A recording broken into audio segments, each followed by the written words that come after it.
अब मैं uncle aunty को इनवाइट करना चाहूंगी, आज वो गीता के बारे में बताएंगे हमको। सर आप बताएंगे गीता के बारे में। वेलकम। वेलकम आंटी जी, मेरी आवाज नहीं आ रही क्या? आ रही है। अंकल अंकल आंटी अनम्यूट कर लो आप प्लीज। आंटी हाँ। श्लोक बोलेंगे, उनको शायद हाँ। आवाज की प्रॉब्लम हो रही है।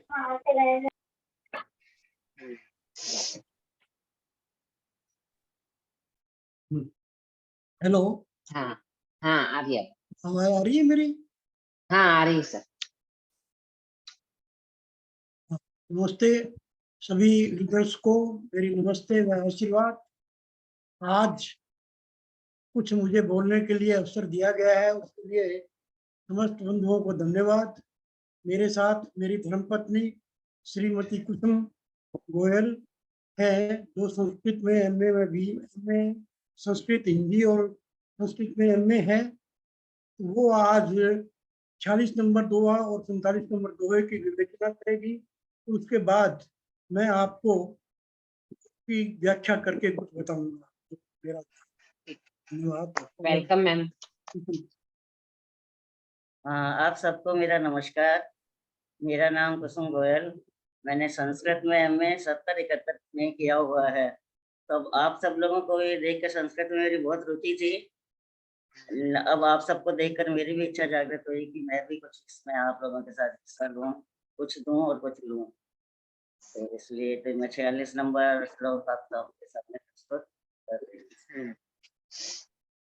यदि माम अप्रतिकारम अशस्त्रम शस्त्रपाण्यः धार्तराष्ट्रारणे हन्युः तत् मे क्षेमतरम भवेत्। यदि मुझ शास्त्र रहित एवं सामना न करने वालों को शस्त्र हाथ में लिए हुए धृतराष्ट्र के पुत्र रण में मार डालें तो वह मारना भी मेरे लिए अधिक कल्याणकारक हुआ। एवं उक्त्वा 47वां श्लोक। एवं उक्त्वा अर्जुनः संख्ये रथोक्त उपाविशत् विसृज्य शरं चापम शोक संविघ्नमानतः। संजय बोले, रणभूमि में शोक से उद्विग्न मन वाला अर्जुन इस प्रकार कहकर बाण सहित धनुष को त्याग कर रथ के पिछले भाग में बैठ गया। शरम चापम, बाण सहित धनुष को त्याग कर रथ के पिछले भाग में। मैं आपको बता रहा हूँ कि पिछले अध्याय के प्रथम अध्याय के 20 नंबर श्लोक से लेकर के 47 नंबर श्लोक में अर्जुन की जो व्यथा थी उसको वर्णन किया गया। आज के शब्दों में हम कहें तो अर्जुन पूरी तरह से डिप्रेस था, और आपने कई पिछले वक्ताओं ने कहा भी उनमें कायरता व्याप्त हो रही थी। मैं उसको कायरता शब्द नहीं कहता हूँ, उनके अंदर एक डिप्रेशन की भावना आ रही थी, और आम आदमी के जो दिलो दिमाग में इसी तरह की भावना आती। 40 नंबर श्लोक में उन्होंने कहा कि मेरे बंधु बांधव सारे मित्र सब कुछ खड़े हुए हैं, और तो मुझे तो इनसे युद्ध करना नहीं है। हो सकता है कि मैं युद्ध का त्याग करूं तो मेरे सामने वाले भी युद्ध का त्याग कर दें, इससे मेरे सारे संबंधी मनोभाव जितने भी मेरे अपने हैं उन सबके प्राणों की रक्षा हो सके।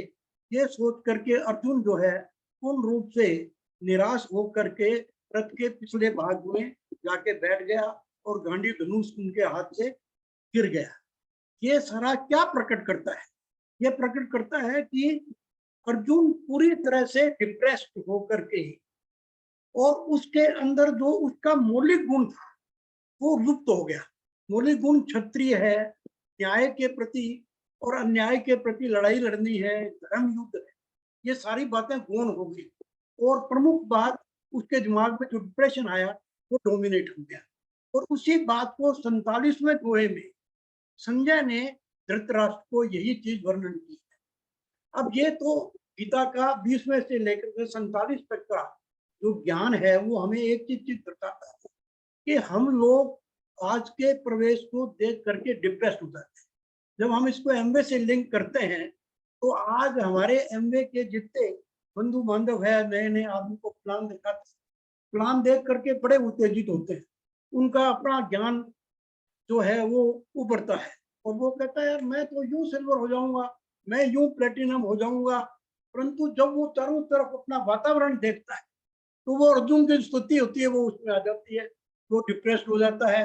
वो ये कहता है यार ये तो होता ही नहीं है, किसको बताएं, वो मानता नहीं है। और ये जो प्रोडक्ट बड़े महंगे हैं, ये फॉरेन की कंपनी है, ये पुराना है, ये झगड़ा है, इस तरह के फजूल तर्क दे करके अपने आप को जस्टिफाई करने की कोशिश करता है। उस समय सबसे जो प्रमुख चीज होती है वो है role of mentor, flow of lines, upline mentor. जिस तरह से श्री कृष्ण भगवान ने अध्याय 2 में अर्जुन को ये बताया कि आपका मूल रूप क्षत्रिय है, आपका मूल रूप जो है उसको पहचानो, आप ये देह और देह के चक्कर में मत पड़िए। तो इसी तरह से जो मेन पर्पज होता है क्लाइंट्स का, मेंटोर का, वो ये बताना है कि आप ये छोटे मोटे चीजों से डिप्रेस मत हो, आपकी क्वालिटीज क्या है। उसके बावजूद भी वो नहीं समझता थोड़ा बहुत, तो फिर वो कृष्ण जी ने जो उनको विराट स्वरूप दिखा करके और ये बताया अर्जुन को कि देखो दुनिया क्या है, तुम क्या हो, मैं क्या हूँ, ये सारे हम एक दूसरे से प्रेरित हैं, एक दूसरे से रिलेटेड है। और इसलिए मूल धर्म को अपना नहीं छोड़ना, और इसी मूल धर्म को प्रेरित करने के लिए आप लोगों को फिर एक बहुत बड़े फंक्शंस में मेंटोर ले जाता है। जिस प्रकार अभी 21 तारीख को दिल्ली के फंक्शंस में लोगों को लेकर के गए, तो ये मेंटोर की शिक्षा जो है, हो सकता है कि अर्जुन जैसे समझदार व्यक्ति को तो समझ में आ जाए, पर मेरे जैसे विमूढ़ आदमी को ना समझ में आए तो भी थोड़ा बहुत संचालन होता है, और उस संचालन से एक दूसरे को हम लोग प्रेरित होते हैं। यही इस अध्याय प्रथम का जो मेन स्वरूप है वो यही है कि जो अर्जुन पूर्ण रूप से डिप्रेस था, उसको उस डिप्रेशन से बाहर लेके आना, उसको ये बताना कि तुम्हारा मूल रूप क्षत्रिय है, तुम्हारा धर्म है लड़ना, तुम्हारा धर्म है न्याय और अन्याय के बीच में एक प्रॉपर डिफरेंस करना और धर्म युद्ध करना। सर पहले दोहे में धर्म युद्ध की बात की गई है। तो ये सब बातें कहना चाहता था मैं। धन्यवाद।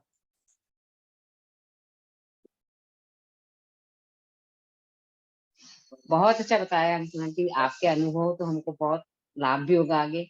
और वास्तव में एमए में सब यही बोलते हैं, बहुत ही अच्छा बताया सबको, बहुत कुछ मतलब थोड़े से उसने समरी में सब कुछ समझ में आ गया। जो हम दोहे एक एक करके रोज सुना रहे थे, वो पूरी समरी आपने बहुत छोटे में बहुत अच्छे तरह से बताई। Thank you uncle aunty.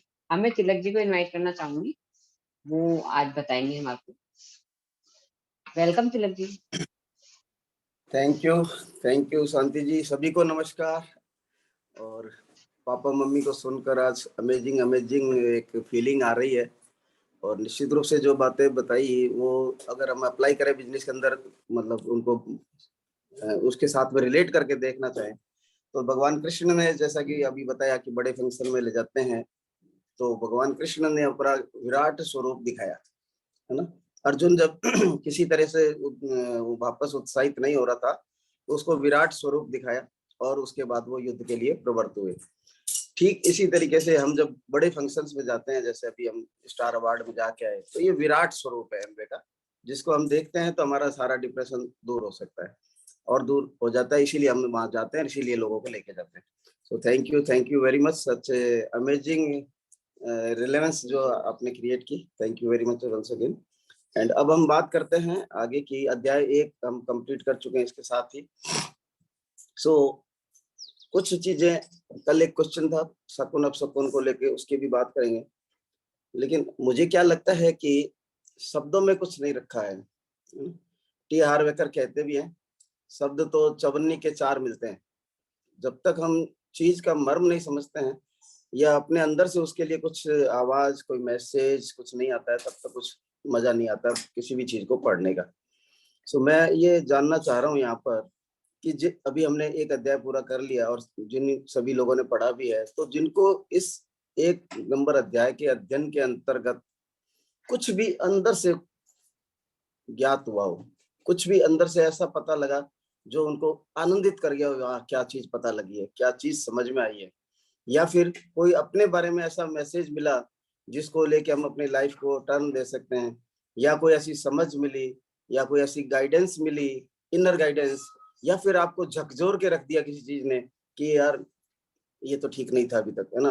तो ऐसा कुछ एक्सपीरियंस रीडिंग के दौरान जिन्होंने महसूस किया है, हम जिस तरह से अभी पापा जी ने सार के स्वरूप में सारी बात बताई, तो इस तरह के मैसेजेस से हम इस अध्याय 1 का पूरा सार ग्रहण कर पाएंगे। तो मैं सभी लीडर्स को इनवाइट करूंगा, जो भी कुछ इस तरह का अमेजिंग एक्सपीरियंस अपने अंदर स्फुरित हुआ, फील कर पाए, नोट कर पाए, वो थोड़ा सा अपना अपना शेयरिंग करेंगे, उसके बाद हम फिर आगे की बात करेंगे।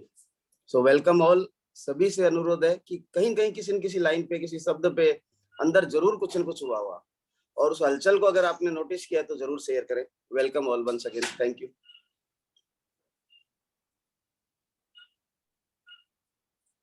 आईफोन के नाम से एक हैंडरेज है, मैं पहले था या अभी हुआ है मैं देख नहीं पाया था। सो पहले तो अपना नाम बताएं, और यदि इसी बारे में बात करना चाह रहे हैं तो welcome. Sir good morning. Yes, sir मेरा नाम डॉक्टर पारस है। सर मैं सर इसमें जो अपनी अभी तक जो अपन ने पढ़ा है, इसमें सर जो लास्ट के अंदर एक आया है कि जब अर्जुन बोलता है कि मैं युद्ध भूमि में सारे अस्त्र शस्त्र त्याग करके कृष्ण जी को सारे चीज बताता है, तब कृष्ण उनको बोलते हैं कि ये युद्ध का जो प्लान था ये तो अर्जुन का पहले से ही है, मतलब। और जब वो उसने युद्ध भूमि में सब अपने सामने खड़े होकर के सारे अपने मिलने वाले अपने रिश्तेदारों को सबको देखा, तो उसका वो चेंज हो गया। तो वो मतलब अपनी कंडीशन के, हम भी क्या करते हैं कि हमारा अंदर से तो क्या प्लान रहता है, लेकिन हम क्या है कि अपनी कंडीशन के अकॉर्डिंग उसको भूल करके जो अपने लिए अच्छा रहता है वो उस चीज को अपना अडॉप्ट कर लेते हैं। तो ये चीज सर मुझे इसमें सबसे अच्छी लगी कि जो अपना प्लान है, आप जैसे आज अपनी मीटिंग हुई, आज हम लिखते हैं कि लॉन्ग टर्म गोल क्या है, शॉर्ट टर्म गोल क्या है, मिड टर्म गोल है, ये तो आज अपन ने लिख दिया, लेकिन कल अपनी कंडीशन कुछ और होगी तो हम उन प्लान को भूल जाएंगे और उसके अकॉर्डिंग चलेंगे। थैंक यू डॉक्टर साहब, मैं रोकूंगा आपको, थोड़ा सा हमें लिमिटेड टाइम के अंदर सारे लीडर से बात करनी है, और स्पेसिफिक हम बात करें कि हमको कोई ऐसा अमेजिंग एक्सपीरियंस अंदर से आया पढ़ने के दौरान तो उसको शेयर करें। अश्विनी जी ने एंड्रेज किया है, तो अगर इन्हीं लाइंस पे जिस तरह से हम चाह रहे हैं एक्सपीरियंस शेयरिंग, ऐसी अगर शेयरिंग है तो आप जरूर बताएं, देन हम बोरा जी के पास चलेंगे। गुड मॉर्निंग सर, अश्विनी बात कर रहा हूँ। हाँ सर, शेयरिंग में बस फर्स्ट अध्याय से सर मैं यही बताना चाहूंगा कि जैसा कि अभी बीच में अपन ने पढ़ा था कि श्री कृष्ण अर्जुन जो है अर्जुन का रथ जो है बीच में लेके जाते हैं और वहां पे सारी चीजों का उनको बताते हैं कि कैसे कैसे कौन अपना है कौन पराया है, इस चीज के बारे में थोड़ा उनको बताया जाता है और थोड़ा बताया जाता है कि क्यों युद्ध करना चाहिए। तो वही चीज है कि जब तक अपन अपने खुद को भी अपन एक तरीके से पूरा बीच में किसी चीज के अंदर नहीं घुस जाएंगे, नहीं समझेंगे कि भाई क्या सामने वाला चीज चाह रहा है या अपन क्या चीज करना चाहते हैं और अपन क्यों कर रहे हैं, तो वो जानना बेहद जरूरी है अपने लिए भी और बिजनेस के लिए भी, बिजनेस के नजरिए से भी, कि अपन को जानना बहुत जरूरी है कि अपन क्यों करना चाह रहे हैं, किस लिए करना चाह रहे हैं और अपने को करना किस तरीके से सामने वाले की आवश्यकता को देखते हुए। तो thank you Ashwini ji. And Bora ji please आप बताएं कोई ऐसा अंदर से जो स्फुरित हुआ हो एक्सपीरियंस या अंडरस्टैंडिंग, गाइडलाइन, या कोई भी चीज जो अंदर से झकझोर दे हमारे को या आनंदित कर दे, अंदर से कुछ ऐसा आनंद आ जाए, वह जिंदगी में क्या चीज पता लगी है या क्या चीज का हमें एहसास हुआ है, ऐसा कुछ अमेजिंग फीलिंग मैं चाह रहा हूँ आप सबसे। नमस्कार सभी को, मैं sir JD Bora from Jodhpur. और पहले अध्याय को पढ़ने वैसे मैं गीता हमेशा पढ़ता हूँ और मैंने दीक्षा भी ली है गुरु से, गीता के पूरे पर कमांड है उनका। तो मैं ये इससे पहले अध्याय से तो मैंने को फीलिंग जो अभी ध्यान आया है अपने बिजनेस से रिलेटेड का, आप कभी भी अधर्म के साथ उनका सहयोग नहीं करें, आप धर्म के साथ चले, सच्चाई के साथ चले और अपना कर्म किए जाए, फल की भी इच्छा नहीं करें। जैसे अपने बिजनेस में भी कह रहे हैं, आप लगातार सिस्टम के साथ रहें, सिस्टम को फॉलो करें, मीटिंग्स अटेंड करें, बुक्स पढ़ें, सब कुछ अपने लिए जो भी मैसेज हमको मिला, अपने लिए कुछ गाइडेंस मिली, उसको शॉर्ट में बात करें। मैं आपका मैसेज समझ पा रहा हूं। ये था मेरे लिए तो सबसे ज्यादा कि मुझे अधर्म का कभी साथ नहीं देना है, Yes, right yes. Time right काम करना है। Thank you so much. बिल्कुल, thank you very much. And एक एंड्रेज पहले निधि के नाम से था और अभी अंजू और जय कुमार जी का भी एंड्रेज हुआ है। Ram Singh ji, Nidhi ji welcome. Morning. Yes yes sir, good morning sir. Sir मैंने इस अध्याय से समभाव की भावना सीखी कि जब व्यक्ति सबके प्रति समभाव रखता है तो उसका मन ऑटोमेटिक ही निर्मल हो जाता है, और फिर थॉट्स जो सबकी नींव होता है तो उसमें अच्छे थॉट्स ही आते हैं, नेगेटिव थॉट्स नहीं आएंगे, पॉजिटिव आएंगे, सबके लिए समभाव आएगा, तो आप हमेशा सबके लिए अच्छा ही सोचोगे और उसका रिजल्ट अच्छा ही होता है। Thank you Nidhi ji. And अब हम चलते हैं अंजू जय कुमार जी के पास शॉर्ट में, और अपना अमेजिंग एक्सपीरियंस अंदर से जो कुछ हुआ है वो बात करें।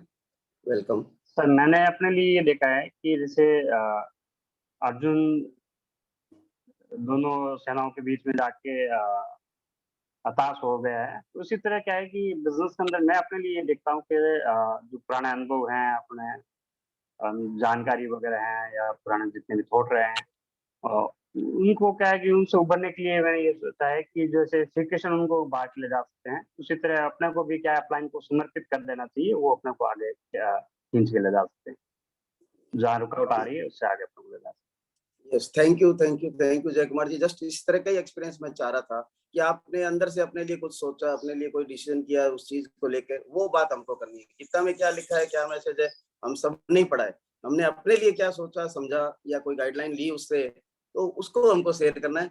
सो मैं समझ रहा हूँ कि मैं अपनी बात को समझा पा रहा हूँ कि हम क्या एक्सपीरियंस चाह रहे हैं।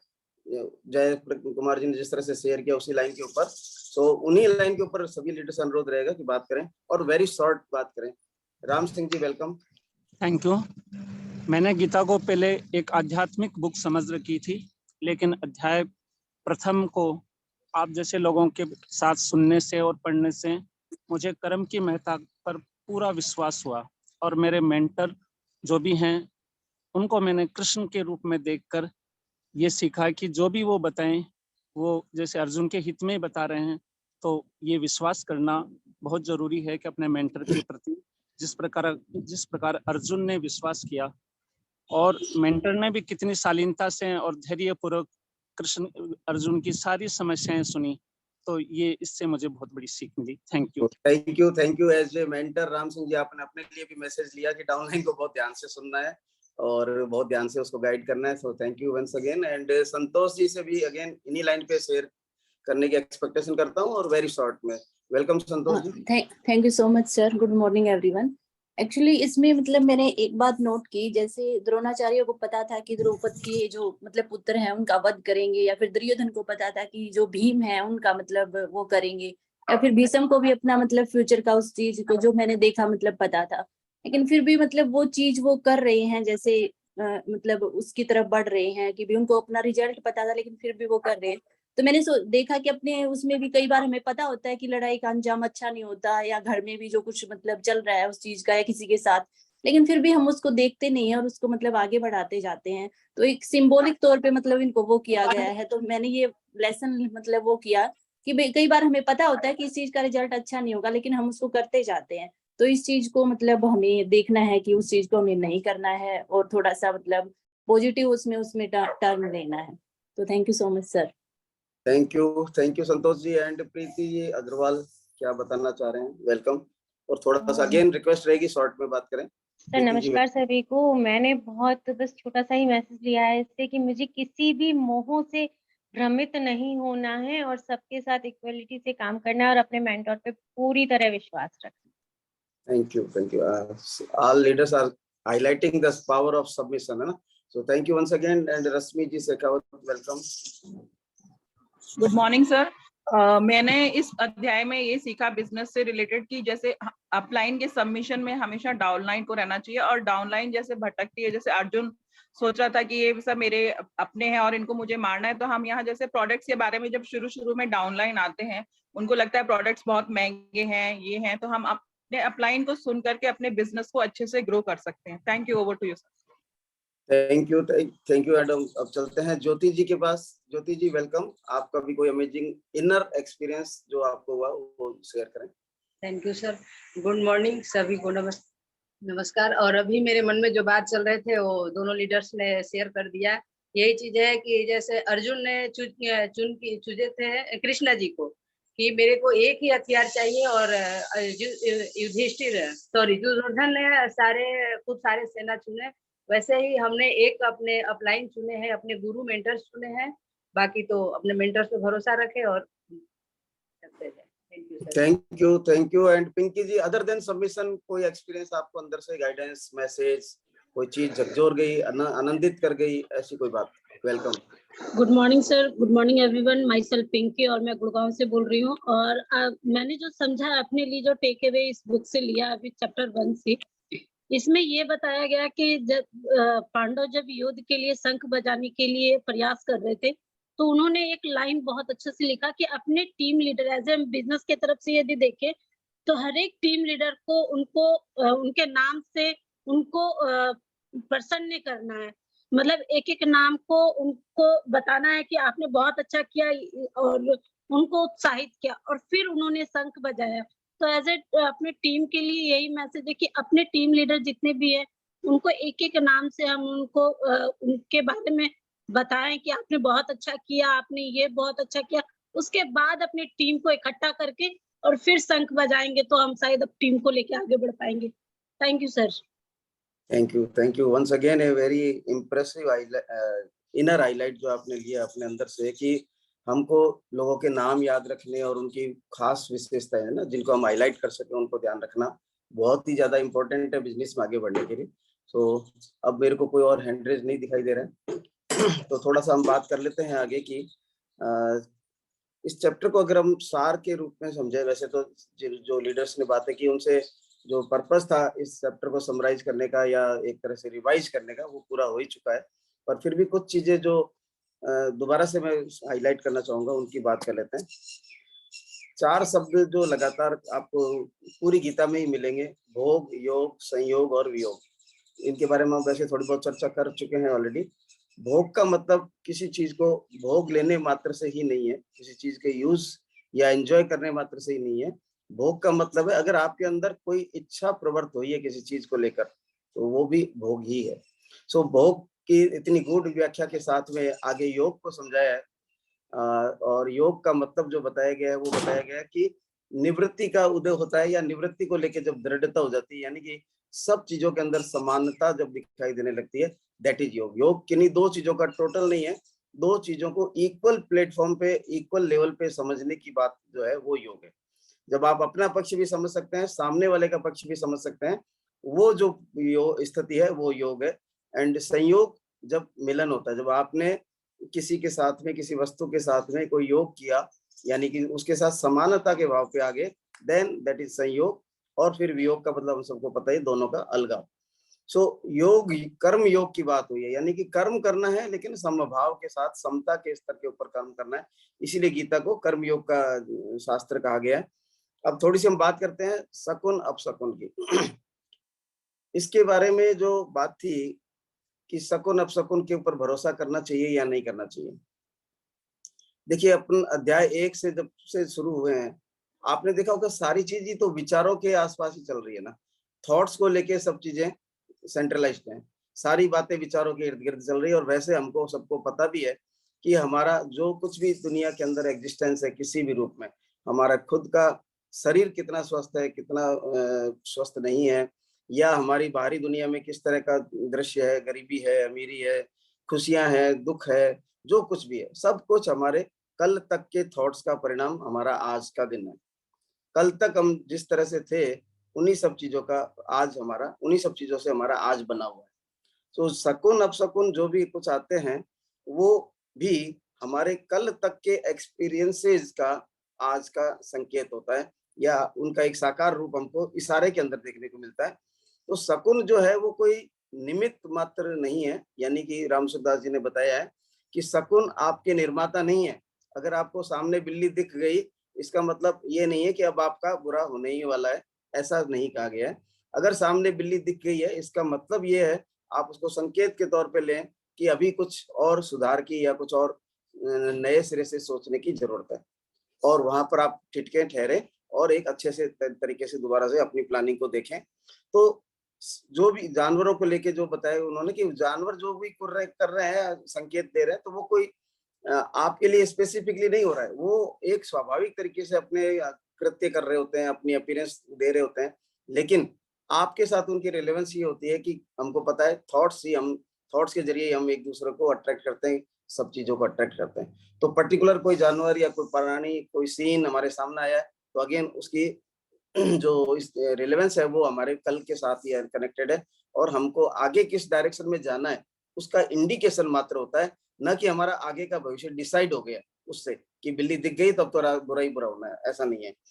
और खासतौर से उन्होंने राम सुखदास जी ने आगे एक्सप्लेन भी किया है कि अर्जुन जो अपने शरीर में जो जो लक्षण, जैसे भुजा फड़कना, आंख फड़कना, इन सबको हम शारीरिक लक्षण लेते हैं, तो उन सब को लेकर अर्जुन कह रहे हैं कि सारे विपरीत लक्षण हो रहे हैं। लेकिन राम सुखदास जी बता रहे हैं कि ये जो चीज थी शरीर के अंदर, जो लक्षण अर्जुन ने नोट किए, वो एक्चुअली कोई विपरीतता की बात नहीं थी, चूंकि उनके अंदर शोक का भाव व्याप्त हो गया था।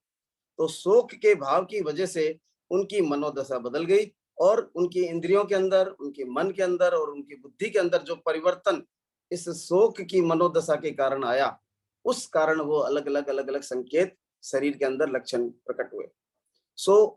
उसी समय अगर अर्जुन की मनोदशा बदल जाए तो वो लक्षण रहेंगे क्या? वो लक्षण तुरंत गायब हो जाएंगे। इसका मतलब ये लक्षण जो है वो किसी चीज का डिसाइडर नहीं है, वो सिर्फ एक संकेत मात्र है कि हमारी मनोदशा या हमारे कर्म जो है हमारे को किस डायरेक्शन तक ले आए हैं। अब आगे कहाँ जाना है ये हमारे हाथ की बात है, अभी हम कहाँ तक पहुंचे ये हमारे को इंडिकेट यहाँ पर हो जाता है। तो इस तरीके से हम अगर अपनी मनोदशा या अपनी प्लानिंग को बदलें तो फिर हम अपने भविष्य को बदल सकते हैं। कोई भी शकुन अपशकुन डिसाइडिंग फैक्टर नहीं है, डिसाइडिंग सिग्नल नहीं है, वो एक जस्ट इस चीज का सिग्नल है कि आपकी आगे की राह क्या हो सकती है, ये जो बताई गई है। और उसके बाद में बिजनेस की रिलेवेंस को लेके जो मुझे बहुत ही अमेजिंग इस अध्याय के अंदर और आगे भी मिलेगा, वो है कि कितना हम कहते हैं ना, ड्रीम्स जब लिखते हैं तो लिखना है तो उनको वेरी फाइन डिटेल्स के अंदर लिखना है, बहुत बारीकी से सब चीजों को लिखना है ना। बहुत सारी चीजों के अंदर, जैसे कि हमारे सामने कोई कमेंट्री हो रही हो, जैसे क्रिकेट चल रही होती तो कमेंट्री होती है, बॉल कहाँ गिरी, क्या हुआ, कैसे मूवमेंट हुआ, वो सारी चीजें हमको अपने ड्रीम्स के अंदर लिखनी है। और आप देखिए कि मैं थोड़ा सा एज इट इज पेज से ही पढ़ देता हूँ, पेज नंबर 62, अगर आपके पास किताब है खोल भी सकते हैं।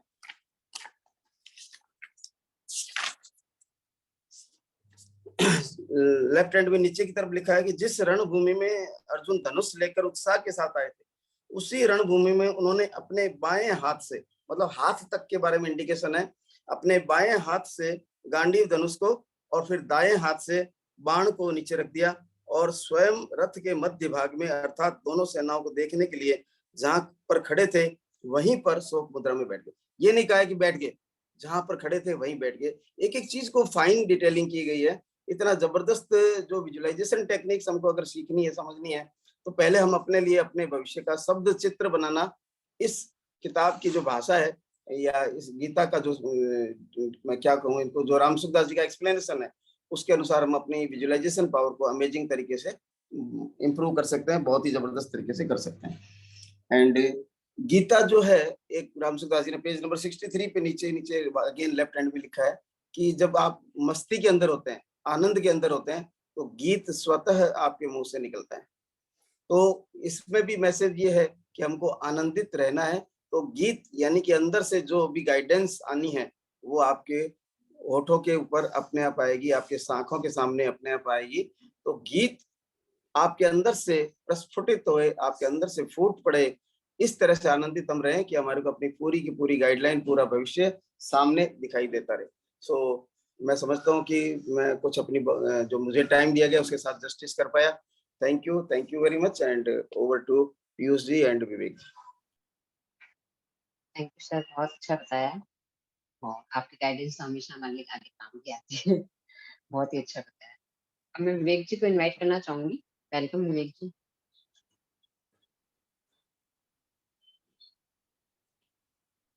सर है क्या? हाँ जी, गुड मॉर्निंग। एक सेकंड,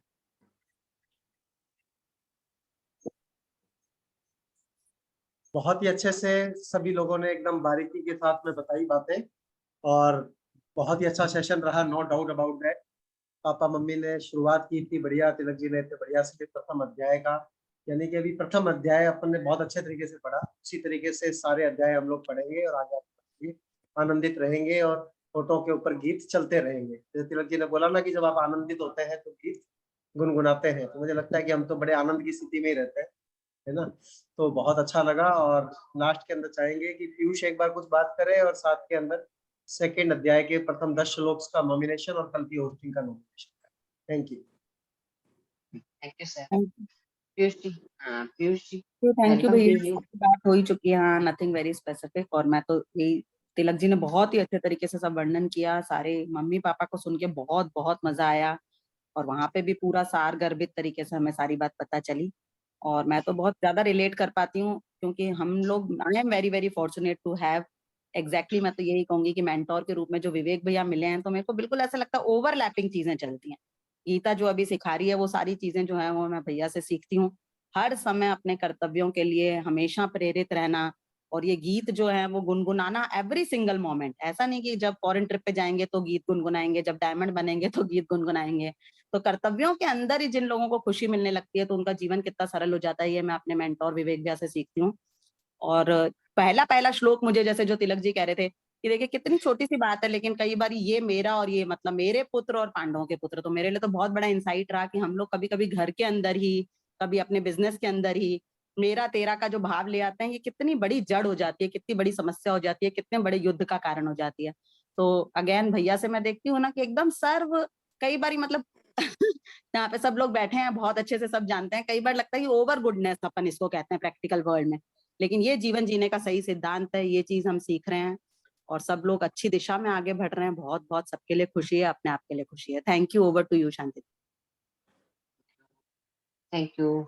मेंटर्स का ये गाइडेंस हमें बहुत मोटिवेट करता है और आप मेंटर्स की गाइडेंस से हम आगे बढ़ रहे हैं। Thank you. अब मैं अपन पहले कल का नॉमिनेशन ले लेते हैं। कल होस्टिंग कौन करेगा?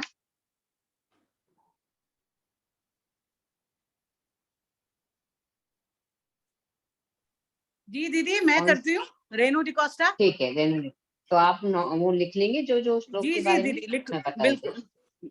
हाँ, तो कौन सेकंड अध्याय के पहले श्लोक को बोलेगा, बताएंगे?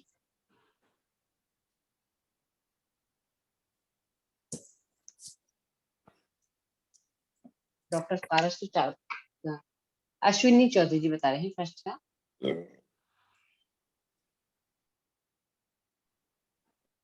चैट बॉक्स में, हाँ, सेकंड का रेनू मिश्रा जी बता रही हैं। 5वें श्लोक का रश्मि। रेनू जी आपको दिख रहा होगा ना? हाँ जी दीदी मैं लिख रही हूँ।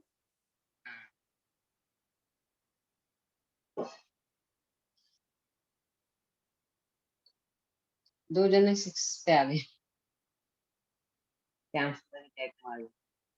4 हो चुका है बबीता जी, कोई और लीजिए। श्याम सुंदर जी साक्षात को बोलो। दीदी। 8वां बबीता जी।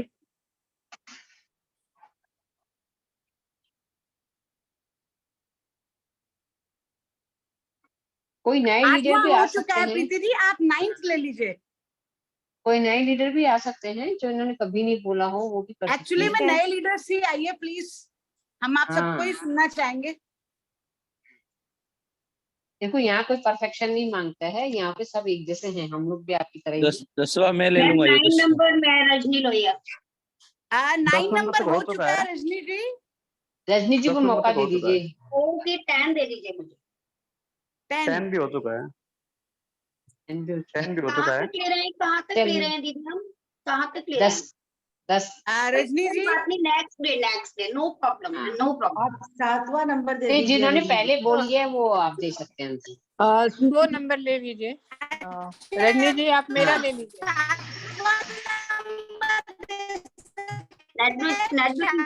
दीदी आवाज नहीं आ रही, आप कौन सा दे रहे हो? आवाज नहीं आ रही है रेनू जी, आपकी आवाज डिस्टर्ब हो रही है। 7वां नंबर, 7th नंबर दे दिया। Okay I agree. शालू जी ने, अच्छा शालू जी ने लिया है ना 7 नंबर। चलो कोई नहीं। Okay thank you Shalu ji, thank you. ठीक है सर, तब आ गए ना रेनू जी। हेलो आ रही है? मुझे 9 हाँ, नंबर 10 मिला है ना शांति जी?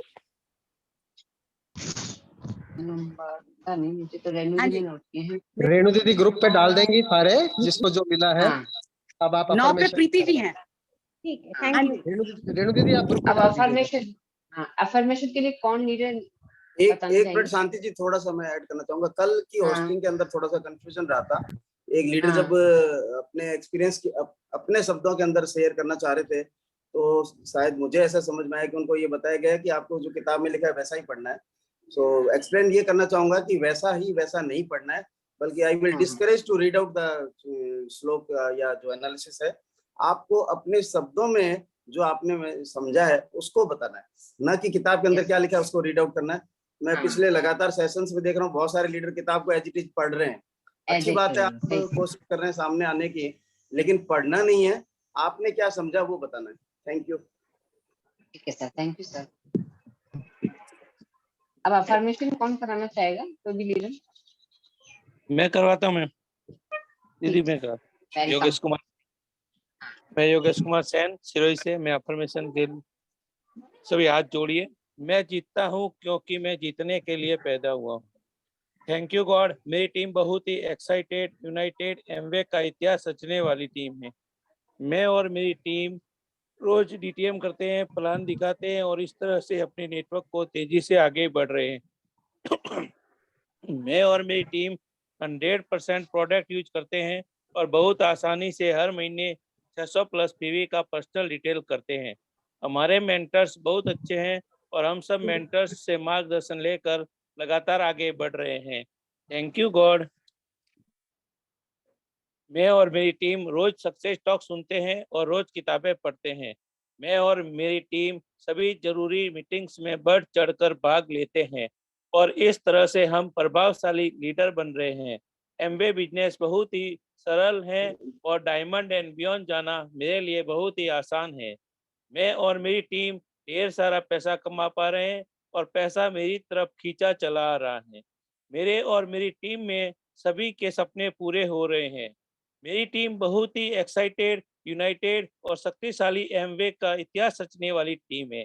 Thank you God. मुझे मेरे 6 टीम में मेरे शानदार लीडर मिल गए हैं। Thank you God. मैं अपनी टीम के साथ विदेश यात्रा पर जा रहा हूँ। Thank you God. मैं जीतता हूँ क्योंकि मैं जीतने के लिए पैदा हुआ हूँ। I am a diamond, I am a diamond, I am a diamond. Thank you God, thank you God, thank you God. Love you God, love you God, love you God. सभी अपने हाथ रब करेंगे और अपने चेहरों पे मलेंगे। Thank you, thank you दीदी। योगेश जी, बहुत अच्छे अफर्मेशन कराने के लिए थैंक यू। सभी लीडर्स को मेरे को ये मौका हॉस्टिंग का मौका Go Cam. बहुत अच्छी Great hosting. Thank you. Go Cam. Thank you so much everyone.